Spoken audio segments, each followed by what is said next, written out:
starts.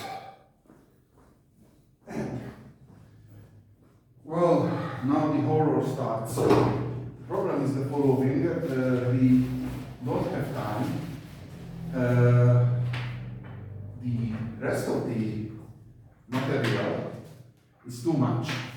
So it's I would need a full semester or a half semester to explain you properly. So I decided to take some of them and skip many of them. This is how the things will go right now. This will be a bit weird, I think. The main attraction, yes, and next year, next semester, everything will be changed because I rewrite the syllabus. Both syllabuses, one for the Hungarians and one for the foreigner students. The two syllabuses are different.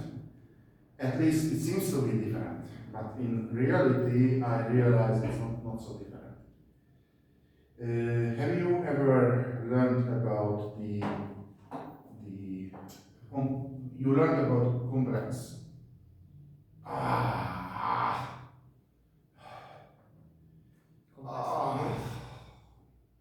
Fuck, sorry. It's okay. So you don't see my screen? Yeah, not yet. It is hard time to update your computer before stopping the support of Windows 10.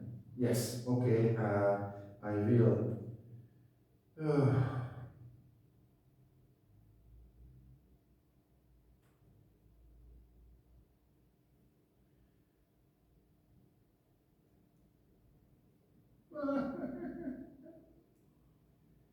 This is really badass.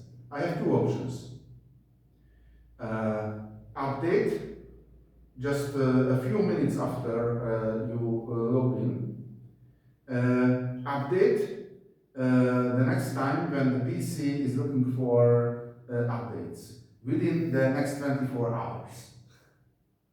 So you use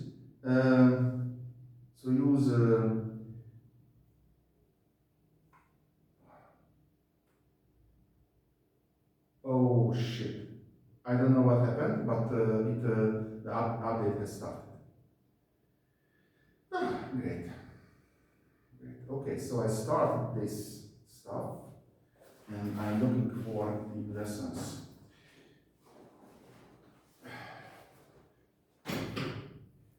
Yes, here.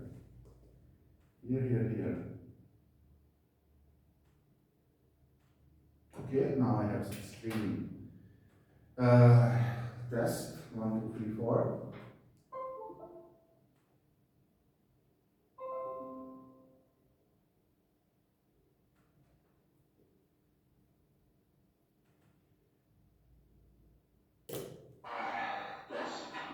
Okay, so I always check the mic, but yesterday I didn't check the screen and I recorded only my voice, so that was a bit awkward.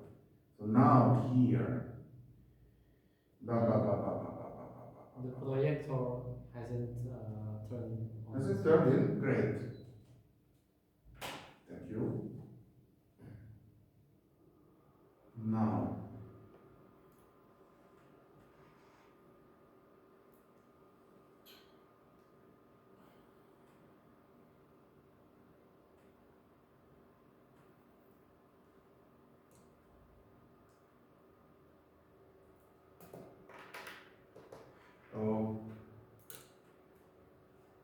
Okay.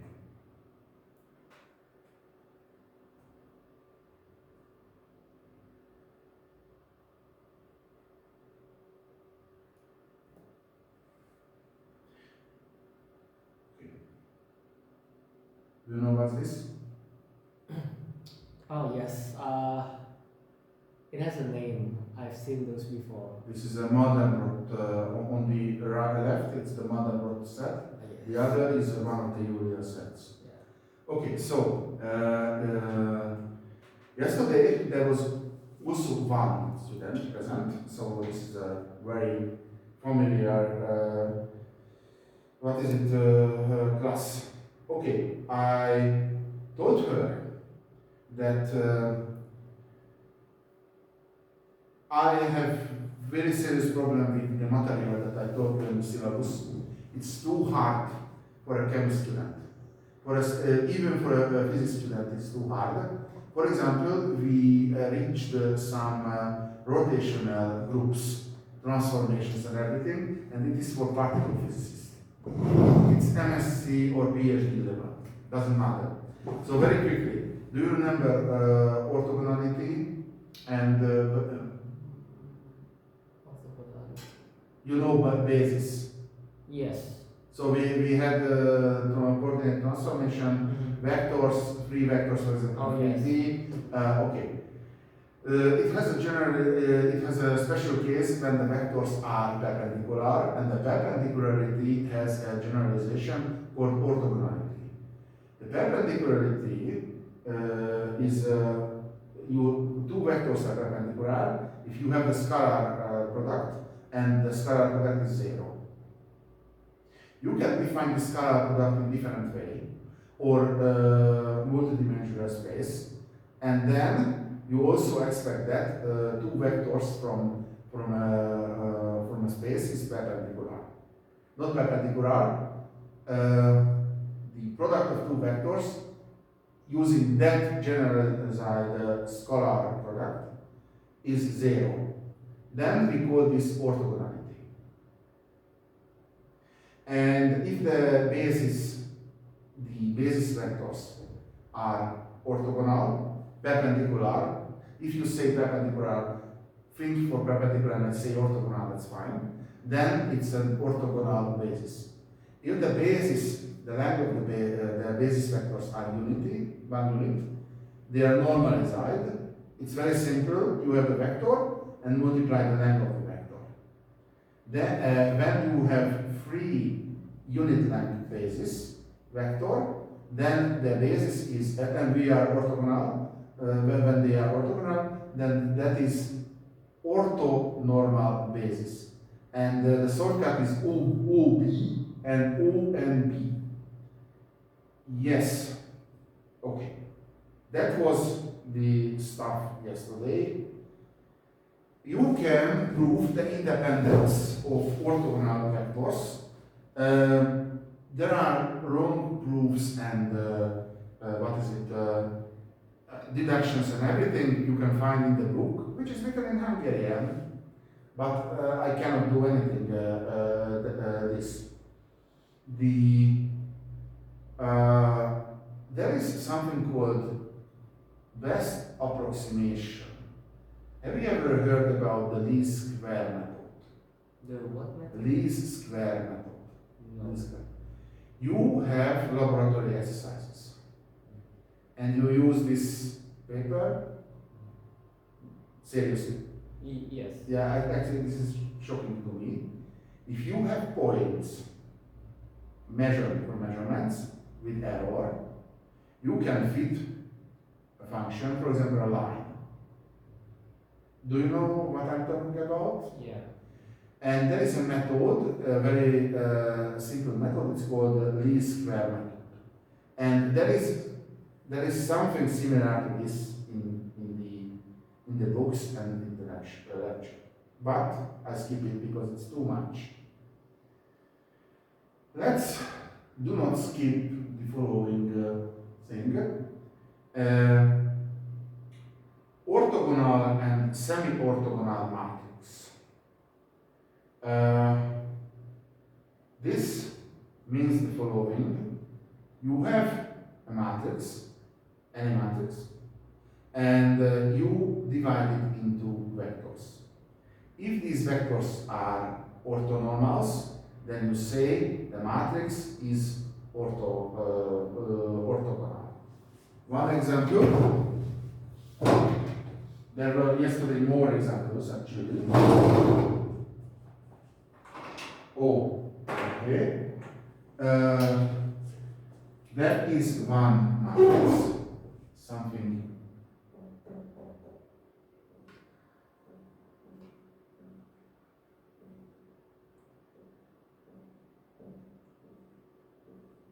And you take this row and this row, and you have two vectors.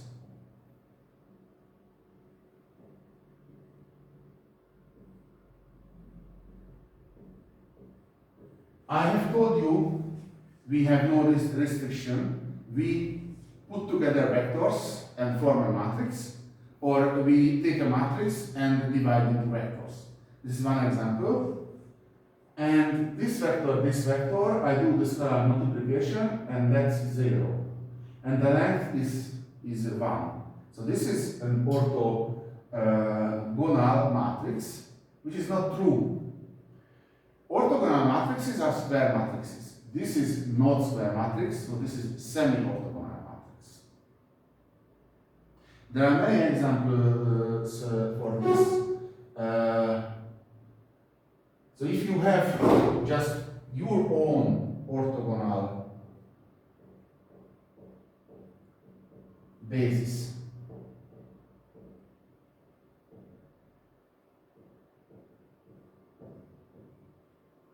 you have this basis, and for example, there are many examples. You made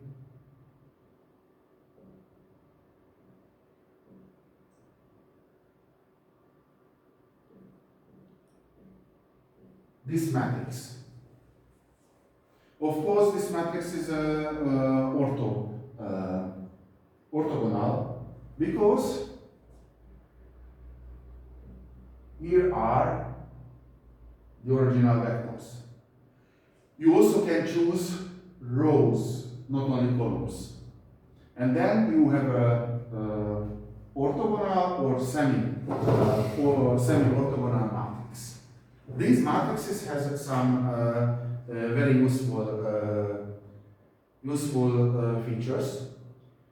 For example, for all matrices, if you multiply the matrix with its transponent, then you got the identity matrix.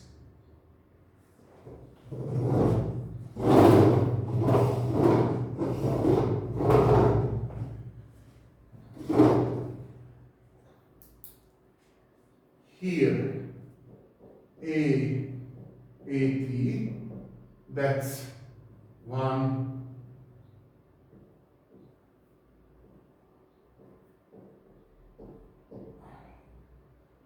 transpose.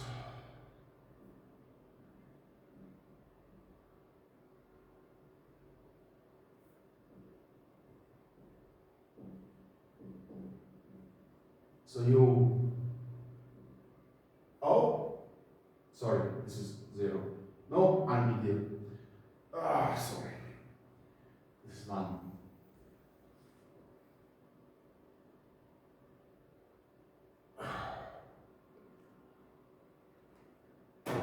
This is 1, this is 0, and this is 1. That's the transpose. That's 1. So if you do the multiplication, you have 1 here and 0 everywhere. Do it again, then it's 0. Do the multiplication here, that's 0 here, and 1 here. So this is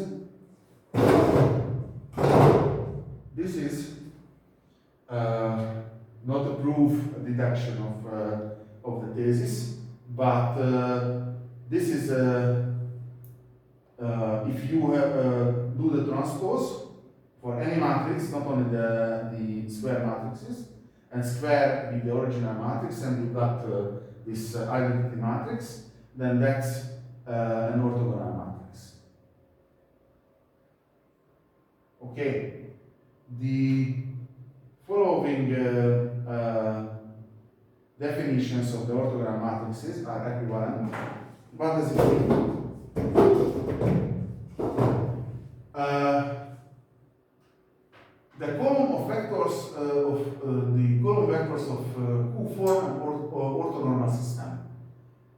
definition. Jump statement 5. The row vectors of Q form an orthonormal system. That's also the definition. The previous thesis is transpose of the matrix multiplied by the matrix, or the matrix transpose multiplied T gets the what is it, the identity matrix. That's the previous thesis.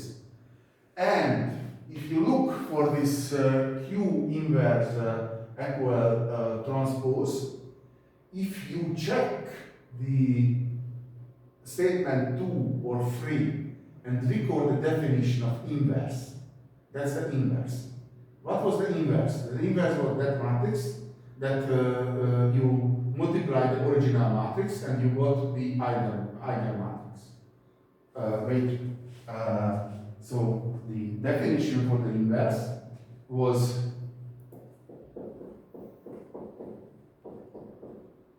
then that was the definition. So here that's because if you would, this is the definition for inverse, and if you write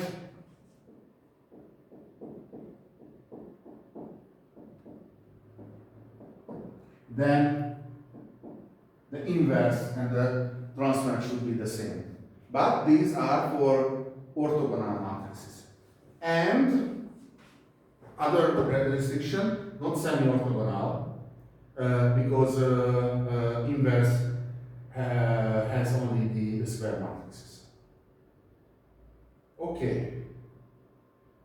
Next one. With transformation.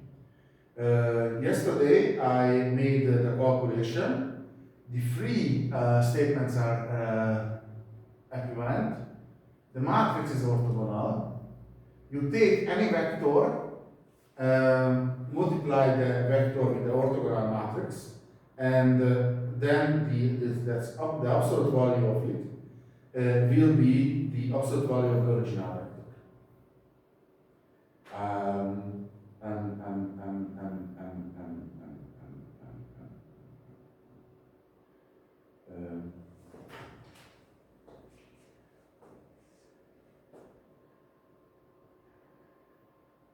Here I have this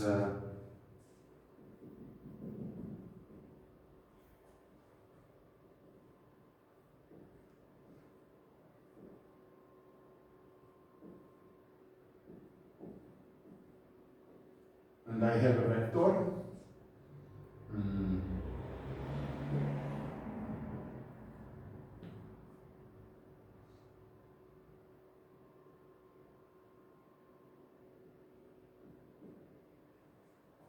So what I will get?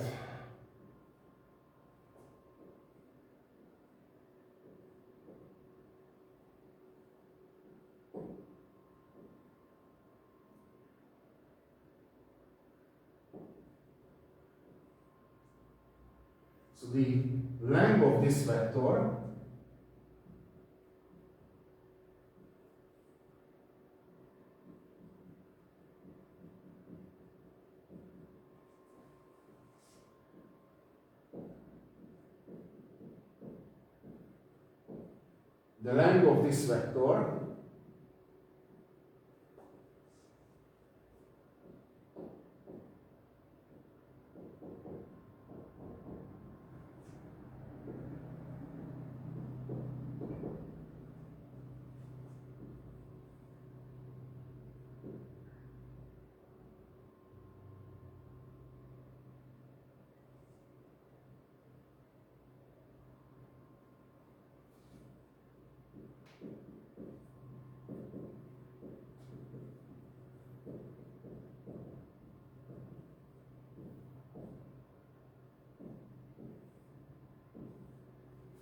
they are the same. I also could do this operation, but I won't.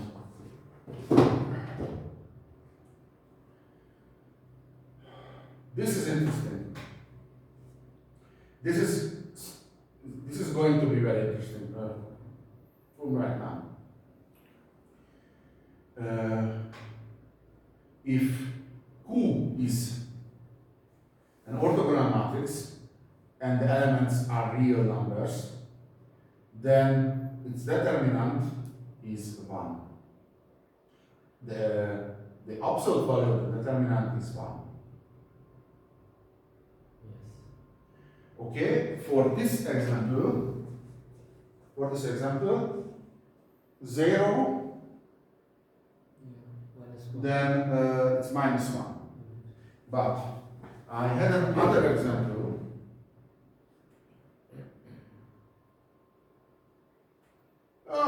I hate touch button.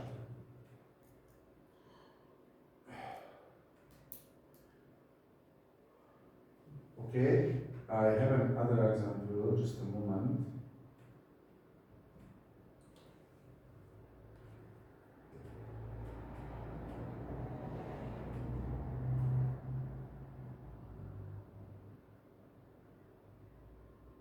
No.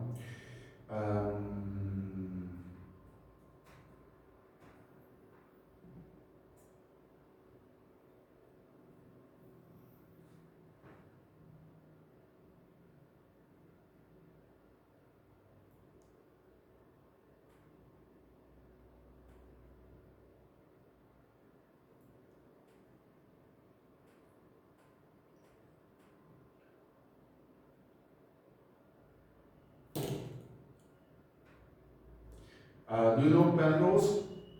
What? Penrose. Penrose? Penrose. No.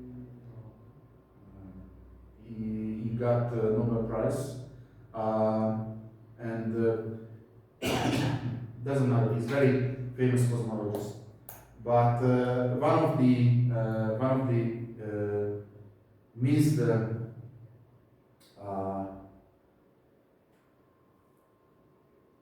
missed theorem that I don't want to tell you is named by him. So somehow I feel that it's terrible. Okay. Yesterday I did these examples. There it's 7.77, and the task was the not that one actually. It was just one above it, before it. Here. The question is which one are orthogonal and which are semi-orthogonal. The first is semi-orthogonal. Trust me, the second is also semi-orthogonal, so if you do the multiplication, you will get also this A2, so two-dimensional identical matrix. The last one is also an orthogonal matrix, and I need this matrix right now because I need these examples. So this is C 1, 7, and 2, 3, 6, 6, 2, minus 3, 3, 2. And if you do the same, divide this into rows and do the multiplication, there will be 0. It could be for your homework or something like this. This is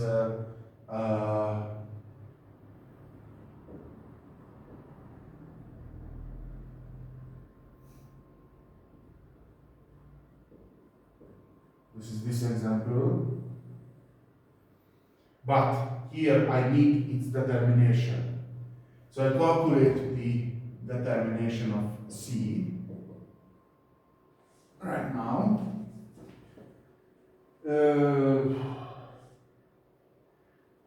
Here is this.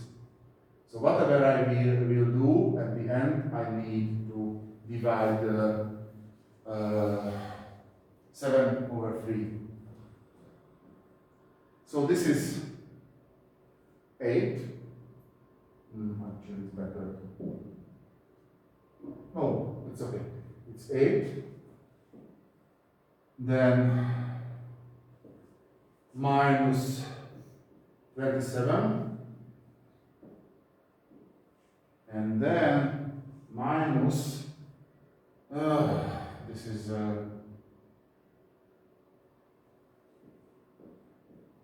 it. Then minus 36 minus 36 minus 36. And this means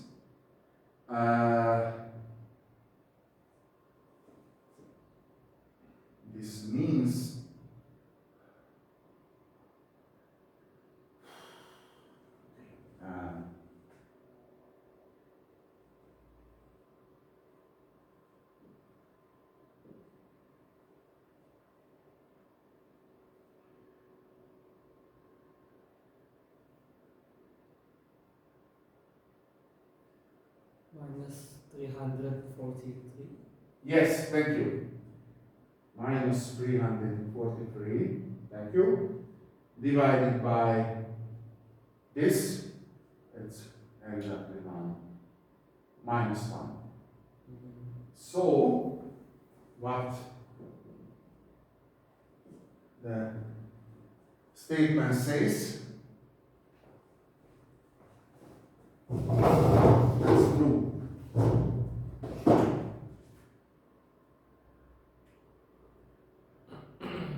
Now, you see this. So this, what just mentioned, means the following: the orthogonal matrices do not change the length of the vector. Great. What does it do? The rotational transformations and the mirror transformation. The projection changing and everything else changing. So the statement, every orthogonal matrix is rotational. This reflection is not good, it's a mirroring from a line. Mirror, not reflection, mirror, sorry. This is a wrong word.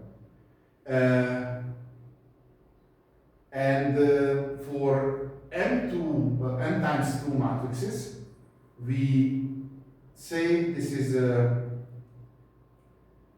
O orthogonal 2. There are O3, O4, and everything. Not here, but you also can. Okay, yes. If you have an inversion, the inverse of an orthogonal matrix is its transpose. So, the orthogonal matrix inversion, no, the orthogonal matrix multiplication gives orthogonal matrix. The inversion of the orthogonal matrix gives also orthogonal matrix.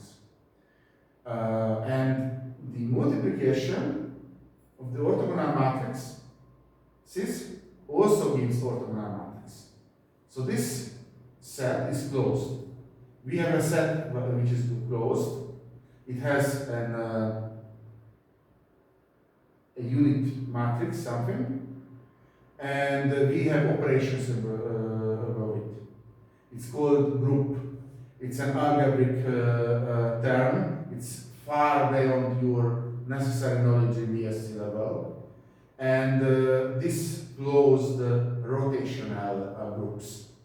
And this SO, I learned SO2 and 3 in group theory, is good for particle physicists, theoretical particle physicists. You are not a theoretical physicist, But that's interesting, and that's why I decided to stop, because it's far beyond your scope. You learn chemistry and not theoretical physics and practical physics. This is the same. Do you remember the Gram-Schmidt orthogonalization from last semester? That was the very end, just before the eigenvalue program. I believe we did it, but I forgot the name. Yes. It's a basic transformation. Yeah. And it lasted me 50 minutes to do one. With this Gram-Schmidt orthogonalization, you can do the same like you had done with LU decomposition. You do the steps of the Gram-Schmidt orthogonalization, and you note it and do matrices. And then, in the process, gives you two matrices. One is a real matrix, and the R matrix, you have a matrix with real elements, and you can decompose it for the multiplication of two matrices. The first is a semi-orthogonal matrix with the same size of A. R is an upper triangular matrix. What you have to do is the Gram-Schmidt orthogonalization and note and create matrices what you are doing. This is very long stuff. To practice this, we would need 2-3 weeks. We don't do it. Even if I do not repeat at the beginning, it's not enough. So the guy who taught this class with an overshoot. So it's this class is too tough for you, for learning chemistry. The responsive person who is responsive, I'm who giving the course, and there is a person who is responsive for the course, officially. And he told me, usually that was a discussion with you students, what do you need? Okay, so there is this QR decomposition exists. You have a matrix, and you can create a product of semi-orthogonal matrix and an upper triangular matrix. And this is very useful to fixing system of linear equations, do inversions and a lot of things. But you do not need this. Against the LU decomposition, this is unique and always exists. This is a thesis. You can check it in the literature if you want. Okay. Now the horror comes. We have 25 minutes. Sorry for being late again. And it's a new topic. Space over complex field and finite fields. Do you understand what are complex numbers? Imaginary part, real part. I always told you that these definitions are restricted. I always say real numbers, real spaces, but the elements of the matrix could be matrices, remember Bloch matrices, and it could be also complex numbers. So, this is it right now. To use complex elements in matrices, you phase programs. The scalar multiplication does not work for them, and there are a lot of things.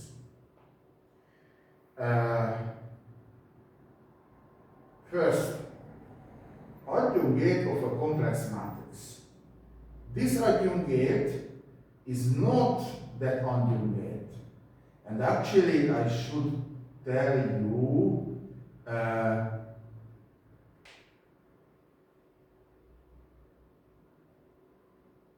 conjugate transpose. That's the exact term in English. First, what is conjugate? You have a complex number. You remember?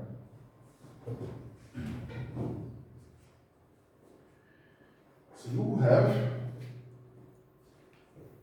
C element C. This element of C.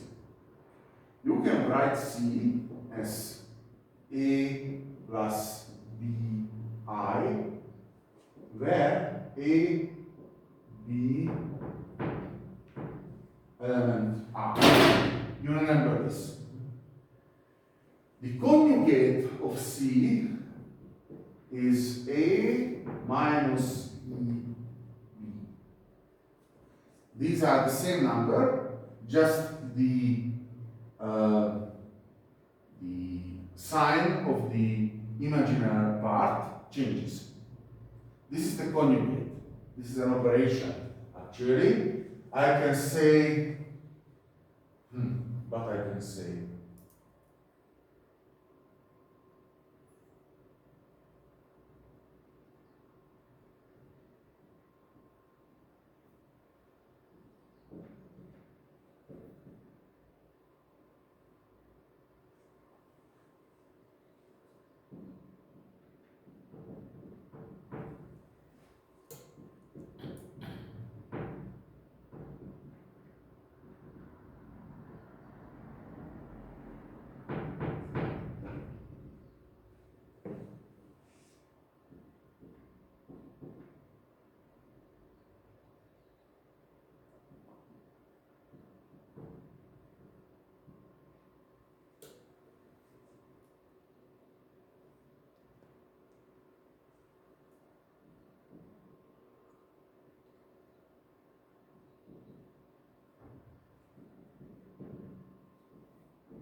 So this is the conjugation.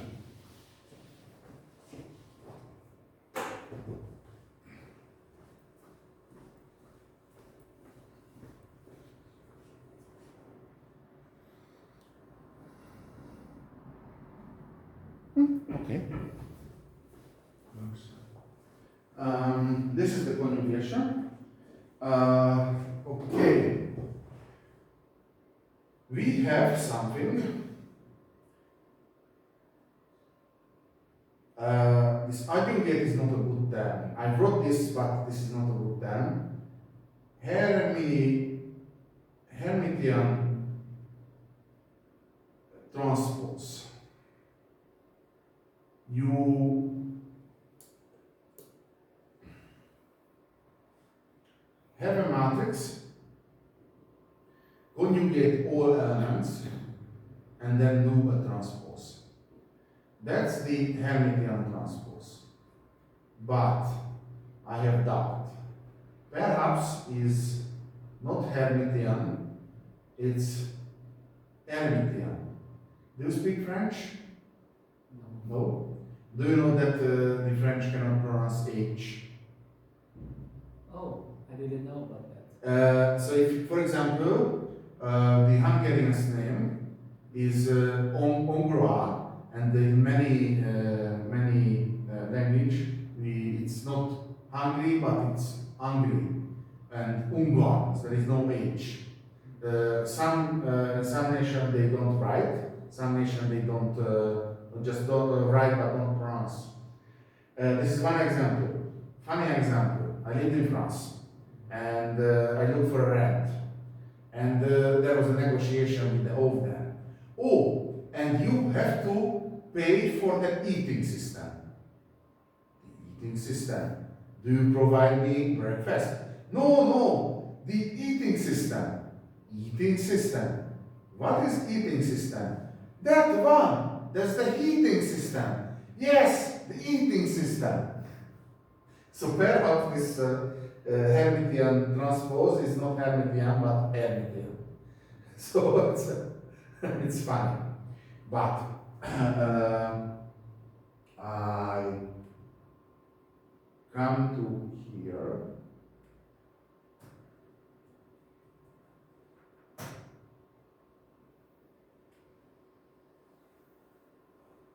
And here.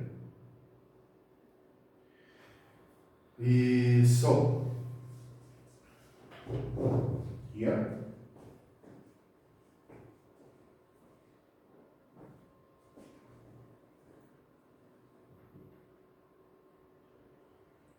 You have a matrix.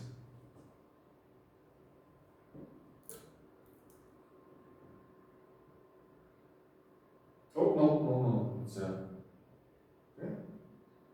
Just one.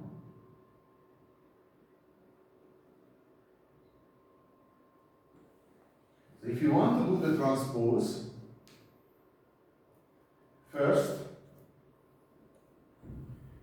you do the conjugation everywhere.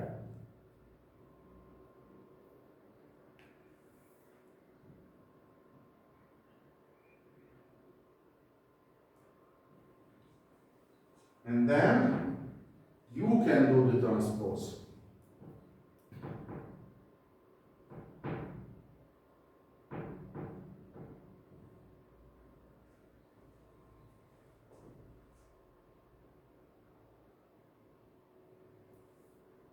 Yes.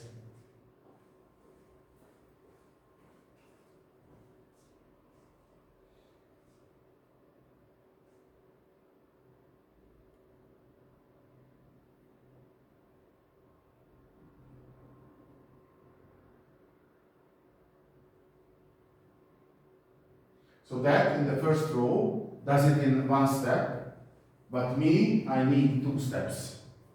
Here you have this. Okay, this is funny.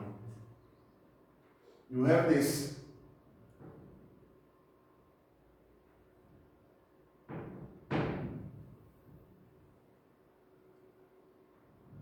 matrix.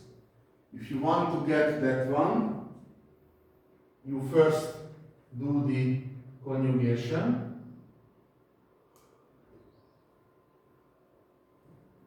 and then you can do the transpose.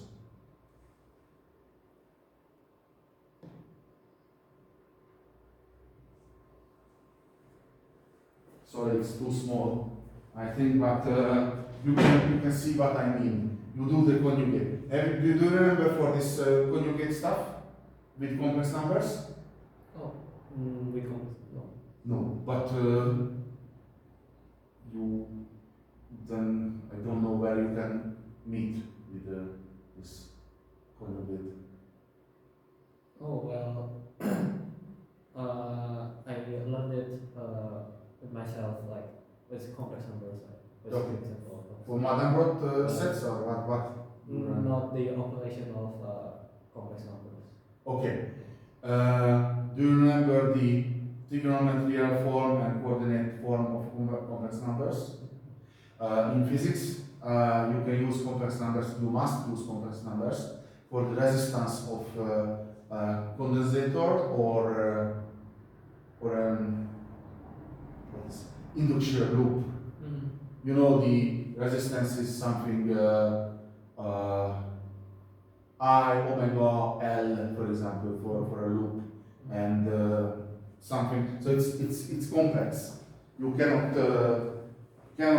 understand it without complex numbers.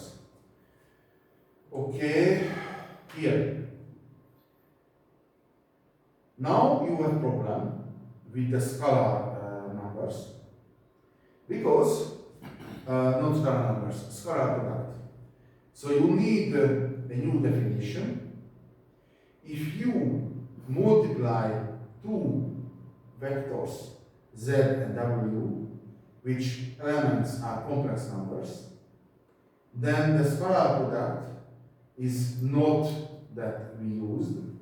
You conjugate the first vector and then do the multiplication. And that's not simple. Just a moment, oh,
so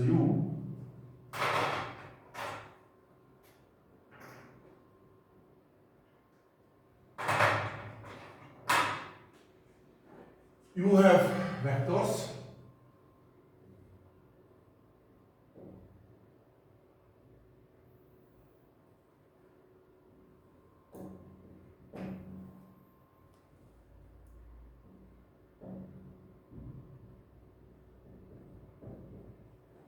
If you want to do this multiplication, then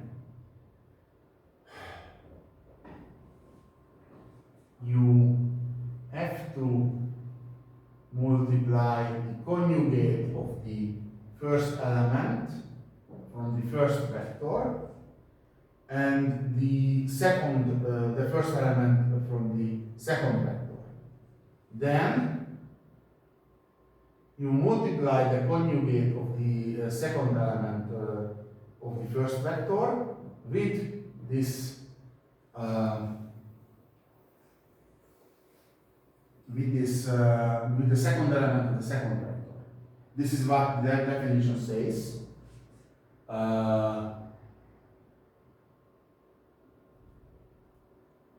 I do it different way. The conjugate of a real number is itself, so that's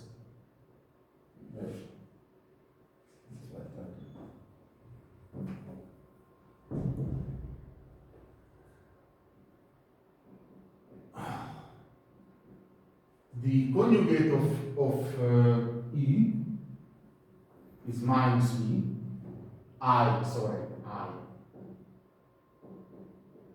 So it means I minus, this is minus 1, so altogether it's 1. So this is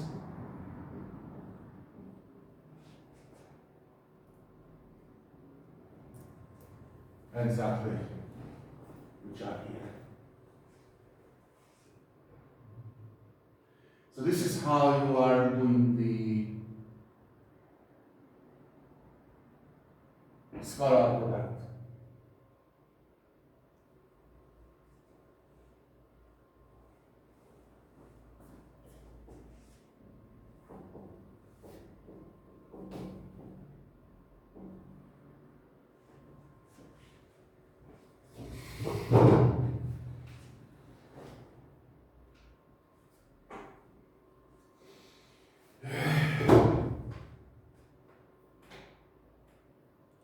Okay, this scalar product has features, properties of the adjuvant. If you do this Hermitian transpose twice, you got the same matrix. If you do the Hermitian transpose for a sum of two matrices, then you got the Hermitian transpose of the elements of the sum. Interesting, this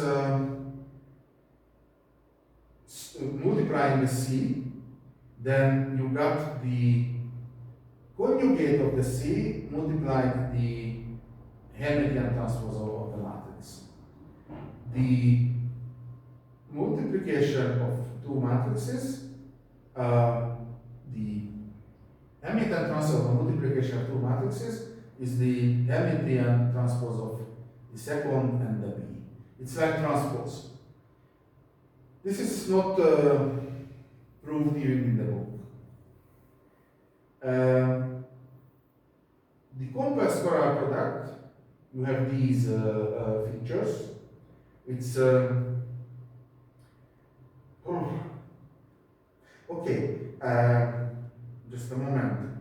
For the previous stuff, if I do not consider this C conjugate, this is almost a linear transformation, because you see, you can see the addition, and also the homogeneity is almost you have, but just almost, because it's not C, it's C conjugate. Here, this is the additivity. Here, if this would be C, then it would be a homogeneity, but it isn't.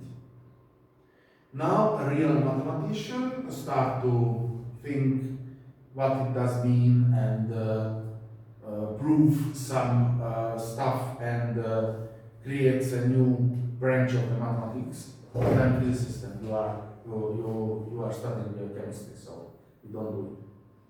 Scalar product, properties of complex scalar product. It is almost commutative. So the order of the scalar product is almost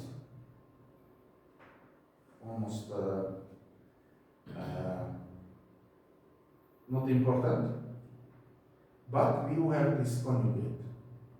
This conjugate stuff makes things more difficult. There is associativity, you can do this. And the associativity for the matrix production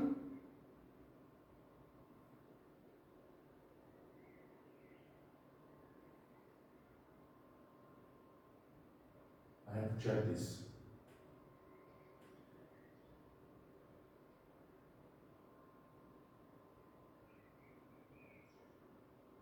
Yes, it's okay. I'm right. So if you take a complex number and you do this scalar product, then in this case, this is your result.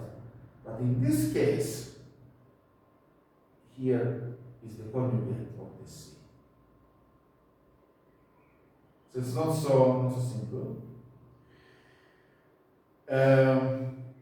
Which is important if you do this complex scalar product and multiply a vector itself, then it's not zero if the vector is not zero. So this is good for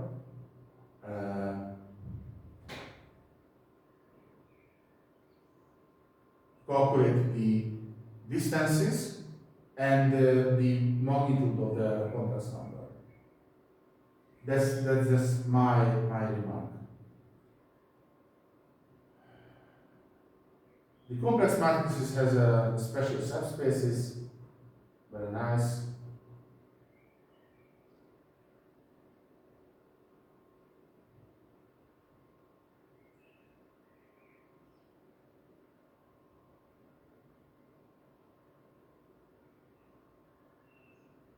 There are self-adjungate matrices if the Hermitian transpose is the same like the original matrix. A self-adjungate matrix mean diagonal contains on real numbers because the real numbers are equal to their own conjugate. Yes, and all symmetric matrices self-adjungate. Great. Yes, this is what I told you. The complex scalar product allows a definition of distance. You take the u and v vector here. These are in the complex vector space, and the definition is this one.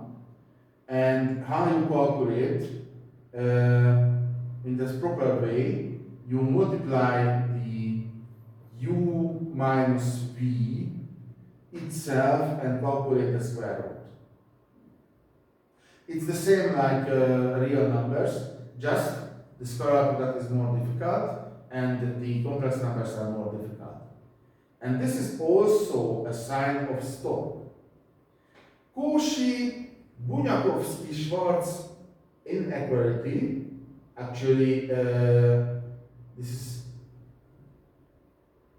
inequation or something like this, the real term. What does it mean? Wait, I think there is a mistake here.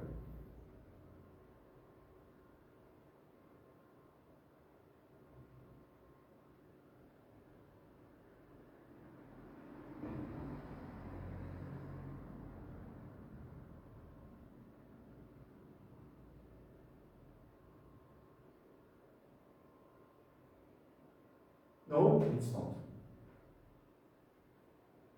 Don't mistake. If you take two complex vectors and then their multiplication, I mean complex scalar multiplication, has less or equal length or magnitude, like the length of the u and the v vector. Why I say to stop here?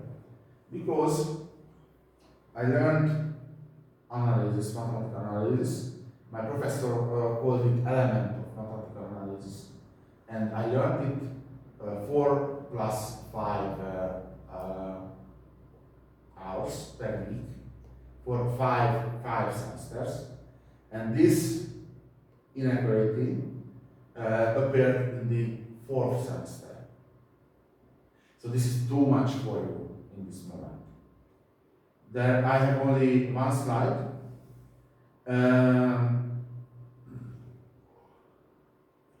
the unitary matrix is the complex analog of orthogonal matrices, the real orthogonal matrices. If you have a matrix and its Hermitian transpose multiplied, the original matrix gives identity matrix, then it's a unitary matrix. That's the definition. There are some cases. This is the same like in the real orthogonal matrices.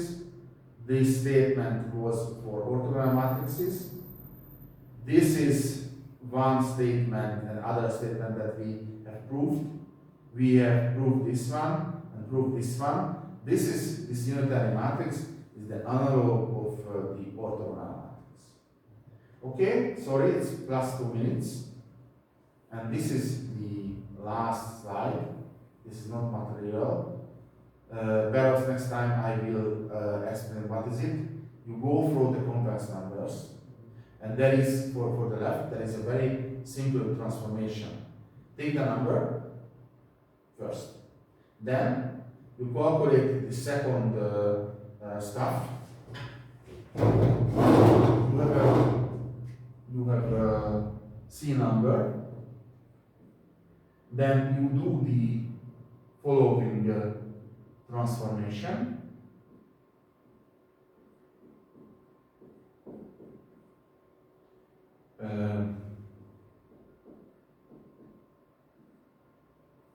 You do this for all points of the complex plane. You do this, and what is the result? This Zm could be divergent. It reaches infinity. But if it's 0, then it's 0. When it's 1, it remains 1. When it's I, it's then I minus 2, minus I. So there is, and those numbers which don't go to the infinity, which are not divergent, are this black area. That's the Maldon set. And the scale says when these numbers reaches a certain threshold, for example 2. Anything could be, so this is the speed of the divergence. And these colors are very nice. And which is important, this is so-called fractal. Its dimension is not 1, not 2, it's something fixed. If you zoom here, for example, you find a very similar set, but it is not the same. And you zoom, and with this color it's beautiful. So why I show this? To balance the mental terror of this stuff that I told you. This is beautiful. Complex numbers are beautiful. The Julia set is a little bit different. The iteration is a little bit different, and depending where you usually you use a fixed C for the Julia set, and these form how it looks like is depend where you take the C number from the complex stuff. So thank you very much. Thank you for coming. It's a very, very familiar and very, very personal practice right now. And the lecture will also. Okay, thank you very much. I've seen those images before. I see a video about it. I watch it, and if you go infinitely small, if you zoom in, it goes to infinitely